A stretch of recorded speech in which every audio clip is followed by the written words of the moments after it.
Patients start losing muscle mass at a rate of 1 to 3% per day after only 2 days of bed rest. 1 week in the bed can result in a 20% loss of muscle strength.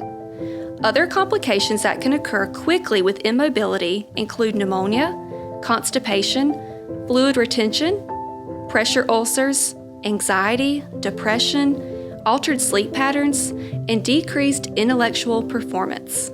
Recognizing the importance of mobility, our goal is to get your loved one moving as quickly as possible. We have created a collaborative team which consists of physicians, advanced practice providers, nurses, respiratory therapist, physical therapist, occupational therapist, speech pathologist, patient care techs, and therapy aides that will be assisting your family member through this challenging time.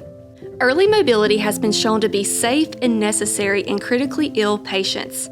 It decreases confusion and delirium, the number of days on the ventilator, and the number of days a patient is in ICU and the hospital. In addition to management of pain and sedation, early mobility consists of activities from passive range of motion to ambulation, depending on the need of each patient. Every member of our team will play a vital role during this recovery. The respiratory therapist will manage the ventilator, making adjustments as needed to manage the amount of oxygen required during various activities. The occupational therapist will assist the patient as he or she begins to perform activities of daily living, such as oral care and bathing. The physical therapist works to help the patient regain strength and function, such as getting out of the bed and walking. A speech pathologist may be consulted to address communication needs.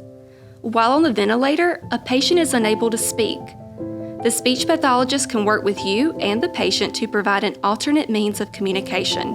Once the patient is taken off the ventilator, the speech pathologist will be able to determine the appropriate time for the patient to begin eating and drinking based on a swallow assessment. The nurse provides ongoing care throughout the patient's time in ICU. This includes administration of medications, assisting with basic needs, and assisting with exercises and mobility.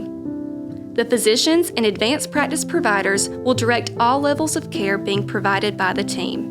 We'll create a safe and progressive plan to get your loved one mobile again.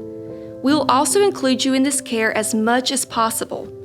Some of the things that you may be able to help with include range of motion, feeding assistance, distraction techniques such as reading or playing music, pillow repositioning, and encouragement.